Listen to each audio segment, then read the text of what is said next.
Bom dia, nono ano. Como eu havia falado para vocês, hoje nós íamos estudar.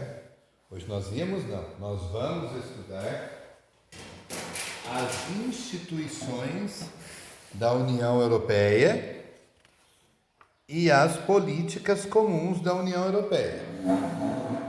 Qual é a diferença entre as instituições e as políticas comuns? A diferença está no fato das instituições serem responsáveis pela regulamentação e organização dos países da União Europeia, e as políticas comuns são programas que eles criam para poder desenvolver a economia da União Europeia. As instituições são 5. Quais são elas? O Conselho Europeu, a Comissão Europeia, o Parlamento Europeu, o Tribunal de Justiça e o Comitê Econômico e Social.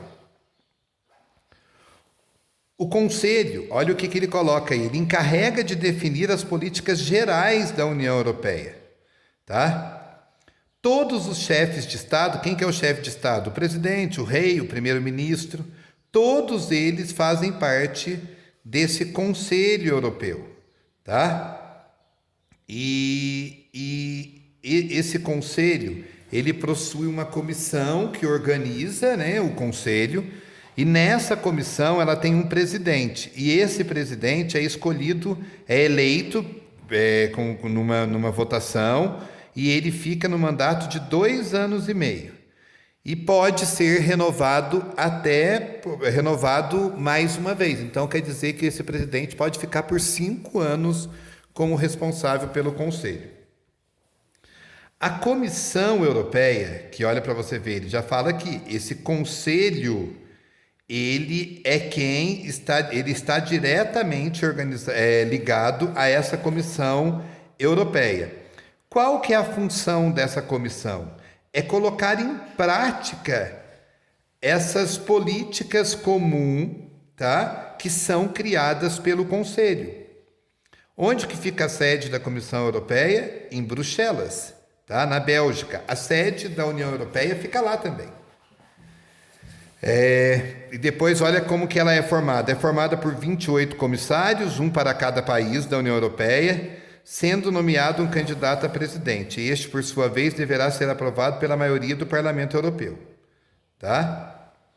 Então, essa comissão ela é responsável em implementar o que foi decidido aqui pelo Conselho. O Parlamento Europeu, ele controla a Comissão Europeia, ou seja, ele vê se a Comissão está realmente colocando em prática aquilo que ficou decidido pelo Conselho. Olha como que um está diretamente ligado ao outro. Esse cria as regras, né? Esse dá um jeito de implementar as regras, e o Parlamento, ele vai fiscalizar a Comissão Europeia para ver se ela realmente está colocando em prática aquilo que foi determinado pelo Conselho. Olha aí, ela pode ter no mínimo 6 e no máximo 96 deputados que fazem parte. E quem que decide quem vai fazer parte do Parlamento Europeu? A população dos países. E a quantidade de representantes de cada país é de acordo com o número de habitantes que eles possuem. Quanto mais habitantes o país possui, mais deputados ele vai ter no parlamento. E depois tem o Tribunal de Justiça. Ele fiscaliza, olha, o respeito às leis comuns e a aplicação dos tratados. O Conselho determinou as leis, a Comissão Europeia organiza para que essas leis sejam realizadas, o Parlamento fiscaliza se a Comissão está fazendo isso, e o Tribunal de Justiça assegura a questão do respeito, ou seja, se algum país infringir as leis que estão sendo implementadas pela Comissão, ele vai ser julgado pelo Tribunal de Justiça, tá? É ele que decide, por exemplo, desavenças entre países que fazem parte da União Europeia. E o Comitê Econômico e Social, ele tem como principal atividade dele prestar consultoria às propostas da Comissão Europeia. O que é prestar consultoria? Ajudar esta comissão, principalmente financeiramente, a implementar as regras que o Conselho determinou. Olha como que um está diretamente ligado ao outro, tá? Então, esse Comitê Econômico e Social, ele vai viabilizar financeiramente para que as regras impostas sejam realmente aplicadas. Agora a gente vai falar um pouquinho sobre as políticas comuns da União Europeia. O que são essas políticas comuns? São programas criados pelo bloco, né, por todos os países da União Europeia. Porque políticas comuns? Todos devem seguir essas políticas, para que eles perceberam que com estas políticas eles conseguiriam fortalecer a economia dos países que fazem parte da União Europeia. Por exemplo, a Política Agrícola Comum, o PAC. O que ela... Todos os países, do que eles produzem, têm um determinado imposto que vai ficando guardado num caixa, tá, da União Europeia, e eles fazem com que, por exemplo, os produtores não tenham prejuízo. Se der uma catástrofe e o produtor perder a sua lavoura, ele vai conseguir, através do governo, uma garantia de que ele não vai ter prejuízo, tá?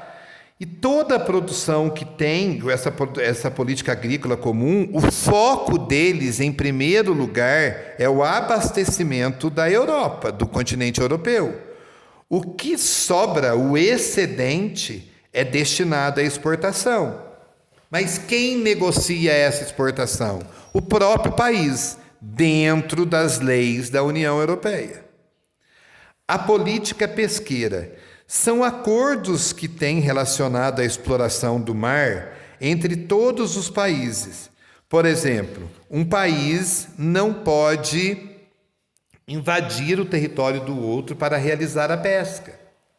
E tem um detalhe, essa política pesqueira, ela determina a quantidade que deve ser pescada, para que não falte peixes para os próximos anos. Só que, infelizmente, essa determinação da quantidade foi muito alta. E como essa política pesqueira, ela incentivou a modernização da pesca, vocês sabem que entrou a tecnologia, desemprega precisa de menos mão de obra e gera o desemprego. E aqui ele vem destacando que as grandes empresas acabaram sufocando as pequenas empresas. Tá? Então, eles estão estudando novamente essa política pesqueira para que eles possam beneficiar os pequenos pescadores. Política regional. Essa política, ela tem como principal fundamento reduzir as diferenças entre os países que fazem parte da União Europeia. Tá? Então, essa política regional, ela incentiva a implementação de indústrias de um país em outro. Ela procura incentivar as indústrias, né, os empresários a levarem as suas indústrias para as regiões menos desenvolvidas. Tá? E nessa política regional, eles também, dentro dela, eles têm uma política que... O que é fomentar? É você incentivar uma política de qualidade em relação à educação, à saúde e à igualdade de oportunidades para os cidadãos. Então, essa política regional, o principal objetivo dela é diminuir a diferença entre as regiões. Depois ele vem destacando a política de transporte. A União Europeia, a Europa em si, é um dos continentes que tem os melhores tipos de transporte possível. Eles têm a navegação, eles têm a ferrovia, o aéreo é muito desenvolvido e as rodovias são espetaculares. Tanto é que tem pessoas que falam que carros que andam na Europa não andam no Brasil, porque a qualidade das nossas rodovias não são iguais a de lá. E essa política de transporte, o principal objetivo dela é aumentar cada vez mais a possibilidade, a interligação entre os países, para que melhore a questão da economia através do transporte de mercadorias, através da ida e vindas de pessoas, principalmente aumentar, por exemplo, tem países novos que entraram na União Europeia que eles não tinham tanta interligação entre os outros países. Então, nessas regiões mais isoladas, que ele destaca aqui, há o fomento de estar implementando cada vez mais os meios de transporte para que esse país se desenvolva economicamente. E quando eu falo em meios de transporte na Europa, eu tenho que lembrar, a gente fala que no Brasil já pensa na rodovia, na Europa meios de transporte engloba tudo, navegação, rodovia, ferrovia, aerovia. Tá certo? Então, essa política de transporte tem como principal objetivo desenvolver essas linhas, essa ligação através do transporte para as áreas menos desenvolvidas. E depois tem a política industrial. A Europa é o segundo continente em termos de potência industrial do planeta. Tá? E para que ela pudesse concorrer com as outras duas grandes potências, Estados Unidos e Japão, ela procurou, através dessa política industrial, incentivar a modernização das empresas. É lógico que eles tiveram um custo muito alto com isso. Houve a modernização das empresas e automaticamente começou a surgir algo na Europa que não tinha muito, que foi a questão do desemprego. Tá? E nessa política industrial é onde eles criam os acordos, não é só no desenvolvimento na indústria, mas também em como conseguir a matéria-prima, como conseguir fonte de energia para essa indústria poder funcionar. E eles tentam organizar isso de uma forma que os custos não fiquem tão altos para não encarecer o produto europeu, para que ele tenha força de concorrer no mercado mundial. Depois ele vem falando da política comercial. Olha aqui, essa política comercial, ela tem como principal foco o comércio dos produtos, em primeiro lugar entre os países membros. Aquilo que sobra, como nós vimos lá na política agrícola comum, aquilo que sobra, o excedente, é vendido para os demais países. Mas para que um país não se sobressaia através do outro, o que foi criado? Um imposto único. Então, todos os países que fazem parte da União Europeia têm o mesmo imposto sobre o seu produto. Por que isso acontece? Eu vou comprar um carro. Eu ia comprar da Alemanha, mas o imposto da Alemanha está muito caro, então eu vou comprar lá de Portugal. Não, o mesmo preço que você vai pagar num carro na Alemanha é o preço que você vai pagar num carro em Portugal. Para que não haja desvantagem entre os países menos desenvolvidos em não conseguir concorrer com as grandes potências industriais, que são Alemanha, França, Inglaterra. E depois também a última política que a gente vai destacar aqui é a política ambiental. A Europa, ela passa por grandes problemas, por exemplo, em relação à produção de lixo. E daí, essa política ambiental, ela criou uma legislação, ou seja, uma lei de preservação para todos os países, prevenindo para que não houvesse um colapso por causa da questão dos lixos, tá? Nessa política ambiental é até interessante que alguns determinados produtos são proibidos de serem utilizados por causa dessa política ambiental. Determinados tipos de agrotóxico, determinados tipos de combustíveis que são altamente poluentes não são permitidos porque existe uma política dentro da União Europeia que proíbe isso.